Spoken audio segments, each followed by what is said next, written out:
Nah, somebody got to be held accountable for this. You know why you can't be a racist? You don't own a damn thing white people need in order to live.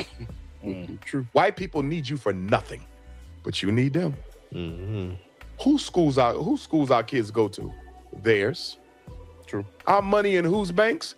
Theirs. Who's building the houses we need to rent and buy? Them. Who's shipping our stuff around the world that we need to order to live? Them. You follow me? They don't need us for shit. We gonna laugh, we gonna learn, but somebody got to be held accountable. What's good? What they do? It's your boy Purple Lips. Ain't broke no more. All praise to the Most High. Welcome back to the ABN movement.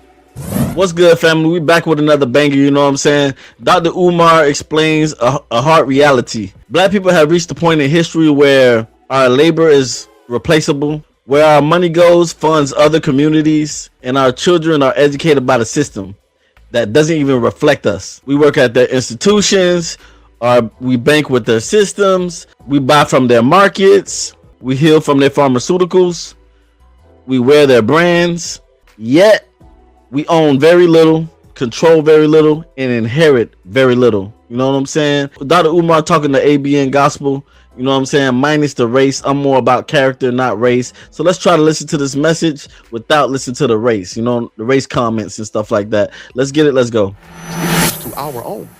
Because by doing that, you reduce the quality of your own fight. Right. Because nobody else has been through what you've been through here. Everybody in America showed up as an immigrant. We're the only people who showed up as imports. Why would you dare make the gay struggle equal? Why would you dare make the Arab or Asian struggle equal? Ridiculous. When those Asian women were murdered in Atlanta, which was a tragedy, and I didn't have a problem with the president making a law against it. But my problem was, you had about 8 to a dozen Asian women get murdered in one night. And it was as a result of one night. Yep. One night. The president and vice president flew down to Atlanta and met with the Asian community. He passed an executive order almost overnight. A congressional bill came, anti-Asian hate, unanimously passed. Almost overnight. My issue with that, one Asian tragedy, they get a personal meeting with the president and vice president. They get an executive order. They get a federal law that makes it illegal to even use a racial slur. We've been here 400 years.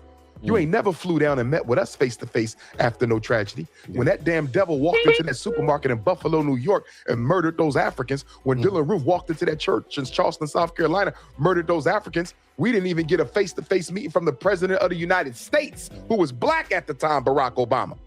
But this is what you do for the Asians? And then you sign an executive order? And then you sign an anti-Asian hate? Where's the anti-black hate? I don't want to sound dumb, but you know, they would have to deal with their people. Who do we have that would support us? I agree with you. The reason they responded to the Asians the way that they did is they got somebody to call home. Absolutely. You have China, you have Japan, who do black Americans have to call? Who have political power that America has relationships with that they can't afford to lose. Exactly. And you will have to answer. There will be political, economic consequences for letting our people get mistreated in your land. We don't have that.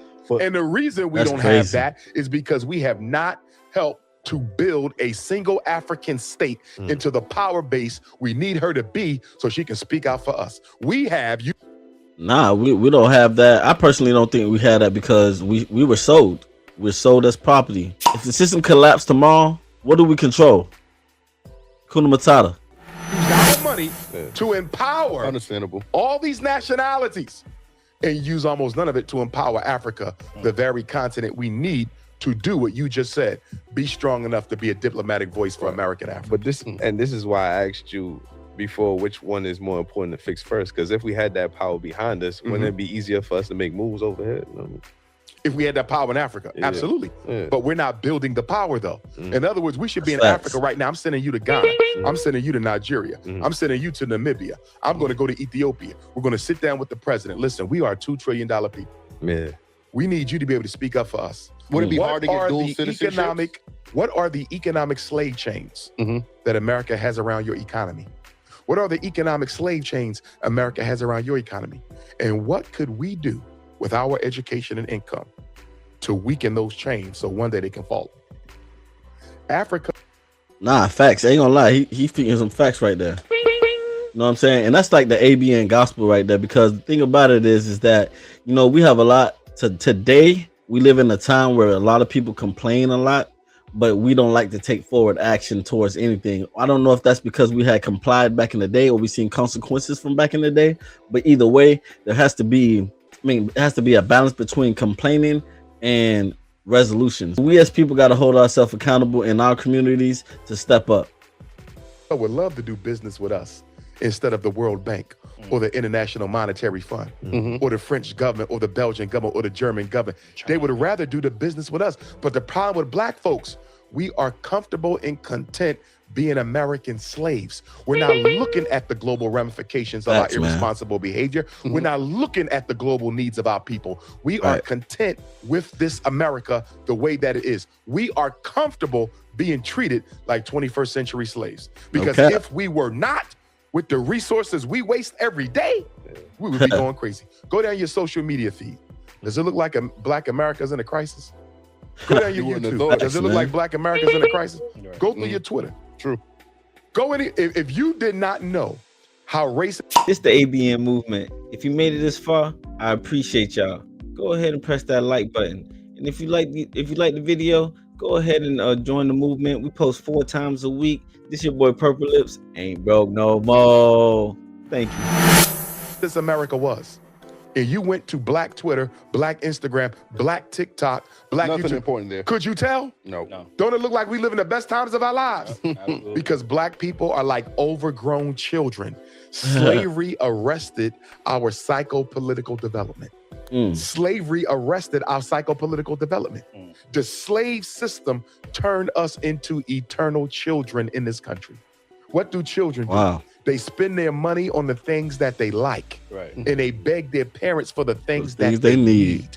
Is that not Black America? $2 billion on Air Jordans every year. You're right. $4 billion on liquor, $30 billion on hair and beauty, nearly $1 billion on chicken, turkey, beef, and pork, multiple billion on video games, multiple million on children's 100%. cologne. Children's cologne. Check this out. We spent I about even know they had that. Like, we spent about $21 million on children's cologne a year. wow. What the fuck is children's cologne? You know, baby Polo, baby Versace. They got children's cologne. But half the black boys in America in 4th grade can't read on their grade level. That's a fact. Half the black boys in America in 8th grade can't read on their grade level. But we spending $21 million on cologne. I don't excuse nothing another race does to my people. Facts. Because as a human being, you should be able to practice decency, whether you're dealing with a billionaire or somebody who's dead, broken, homeless on the street. You understand me? Definitely. But we have to look in the mirror too, and look at how we make it easy for people to disrespect us. Because how does a people in your condition have the time to engage in this type of tomfoolery over here? Do you feel me? If I'm and you know, people, a lot of times Americans be like, why do people come to this country? You know what I mean? That's the reason why. Because the image on what it looks like from the outside looking in is what you see on social media. It looks like black people are thriving from the outside looking in. You know what I'm saying? When you look at TikTok, it looks like black people are thriving. They're doing their thing. When you look at our celebrities, the hip hop community, they're black people. It look like they're doing their thing. So from the outside media, it looks like black people are thriving in America when we're the worst treated. Are we consuming or are we investing? Hakuna Matata. I ain't even looking at Black America. How do I make sense out of this? Y'all can't care about yourselves, because as much as you talk about reparations and as much as you talk about the next presidential election, look at the money you waste. Imagine a Korean walk into a black community meeting on reparations, a Korean, and stand up and say, can I ask y'all a question? Why y'all in here arguing over reparations when y'all done turn my people into $1 trillion nation? I make $30 billion off y'all people a year. $30 billion a year. How much have we give the Koreans over the past 30 years? What's 30 billion times 30 years? And you talking about reparations? You see that? But black people are in denial about our self-hate. I tell black women all the time, if you would just stop hating the way God made you, you can take your $30 billion a year and build an independent school for every black girl out here. You could stop child sex trafficking. Black women could wipe out child sex trafficking for black girls by taking some of that $30 billion on here. But guess what? How I look is way more important than the condition of my people. Black men, same thing. We could take the $4 billion on liquor, the $2 billion on Air 100%. Jordans, The multiple billion we spend on vacations, all the money we spend on these damn non-black women, we can take that 100%. money and build black schools for black boys all over strip the clubs. country. Yeah, but I want to know, We spend so much money on Jordans, our weaves, you know what I'm saying? Name brand clothes and stuff like that. It's name brand clothes, our processed food. You know what I'm saying? We depend on these people. We complain and invest into their products. You know what I'm saying? But the truth is that, you know what I'm saying? None of these build equity. None of these build legacy. And all of these basically drain all of our capital. Then what we're not doing is disciplining our kids. That money that we spending right there could be into our communities. You know what I'm saying? It could be into our kids going to schools that represent us. You know what I'm saying? Giving them real trades, men and female, so they could be useful beings inside the society, inside cooperative homes. You know what I'm saying? And have their own businesses. That way you have more ownership because our communities are invested in one another. You know what I'm saying? Because we are taught our kids from young ages real trades that will be assets to the community. All right, right now we're gonna go ahead and get to this part where Dr. Umar talks about no group is respected without leverage. You know what I'm saying? Let's get it. Let's go. Y'all let me know y'all thoughts in the comments. Let's get it. Let's go. Where one group seeks to deny all members of another group their fair share of resources, opportunities, and privileges. You know why you can't be a racist? You don't own a damn thing white people need in order to live. True. White people need you for nothing, Fact. but you need them. Mm-hmm. Whose schools our kids go to? Theirs. True. Our money in whose banks? Theirs. Who's building the houses we need to rent and buy? Them. Who's shipping our stuff around the world that we need to order to live? Them. You follow me? They don't need us for shit. Not at all. We need them for everything. We are as dependent on white people today as we was when slavery ended 157 years ago. Damn.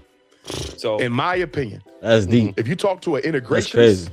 I feel it. if you talk to an integrationist and say, how far have we come since slavery? Well, we've come very far. We got a black president.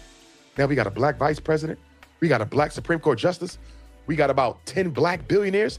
We got about 100 black millionaires. ain't shit changing. Because their definition of progress is based exclusively on superficial assets. Are you following me? Now that's the integration. 100%. Now you come to me, the nationalist, the Pan-African nationalist. How much progress have we made since slavery? Zero. But Dr. Umar, how can you say that? Black people got master's degrees, doctorate degrees, houses in white neighborhoods. We own our own businesses. We got millionaires. We got tech companies. Here's my question. To what extent are we now in a better position to protect and dictate the lives of our children today than we was when slavery ended? Let me ask it another way. When slavery ended, we owned 0.5% of all the wealth in America. Guess how much we own now? The same. 1/2 Wow. of 1% of all the wealth in America. What the fuck has changed? Nothing at all but the appearance of things. Right. The only thing they did when they ended slavery is change the way it looked. They traded in slavery. Before the 13th Amendment, we were owned by individuals. We was the property of individual slaveholders. After the 13th Amendment, we became property of the government itself. We are slaves of the state. So Still not free. let me ask you a question, because In other words, We own nothing, man. We have no leverage. We have no stake in the game. They don't need us for anything at this point. Back in the day, they at least needed us to build this stuff up. But now they're to the point where they don't even need us. You know what I'm saying? So it's not only black people. They don't care about people in general. All they care about is profits. You know what I'm saying? And now we as community, the ABN movement, you know, we talk about building leverage, you know, getting back into our communities, investing back into our kids so that they can have the skills to not have the same outcomes as we do. No group is respected without leverage, you know what I'm saying? And no leverage exists without ownership. What skills are we teaching the next generation? Kuna Matata. if you walk out here right now and a police officer pulls you over and takes your life, God forbid, unjustifiably, how is that any better than you being on the plantation picking cotton and the overseer just decides to get off his horse and blow your damn brains out? 157 years apart. Was there any difference in the power dynamic? Hell no. Nothing at all. You're right. We are exactly where we were. There's no ramifications. Power. Power is the measuring stick, y'all. Not education, not income, not billionaires and millionaires. How many black people on TV, Obamas and Kamalas? That's irrelevant. Right. How much power do we have None. to force white people to leave us the hell alone? And do we have any more now than we had in 1865? I don't see it. Moving. Wait, hold on. Let me ask a question real quick, because a lot of people say. Hold on, before he go, dog. You know what I'm saying? Accountability starts at home and not the system. We can't just sit around and blame racism, blame politics, blame the history. You know what I'm saying? At the end of the day, the system responds to strength, not all these complaints that we be doing. You know what I'm saying? That's why the ABN, we talk about holding ourselves accountable so that we can invest back into our children in the community. You know what I'm saying? Because children are the long-term investment. You know what I'm saying? And teach our kids real trade skills so they're needed inside the community. And, you know, we rely back on each other. And with that, in order for us to do that, we're going to need self-discipline as adults. You know what I'm saying? And that creates a whole identity behind the culture that we're building right here. You know what I'm saying? Degrees alone is not going to build the nation. So we got to stop teaching our kids only about going to school, education. That only teaches them how to be compliant to the system. You know what I'm saying? That's why we as adults should hold ourselves accountable to invest back in 2 hours a day. Invest 2 hours a day, you know, back into our kids. Teach them how to change a tire. Teach them how to cook. Teach them how to do real skills. Teach them how to plumb. Teach them how to mow the lawn so they can start a business when they get older. You know what I'm saying? Let's teach our kids real skills so that they can have ownership in the future. Once they do that, now we have leverage. We got stake in the game. We have a true identity. We have true culture. That's the ABN movement. Hey, strong people produce, weak people consume. Hakuna Matata. Accountability. Hey, man. Accountability before excuses. Ain't broke no more spiritually, mentally, and systematically. This the Ain't Broke No More movement. We building brick by brick. I'll see y'all in the next video. I'm out.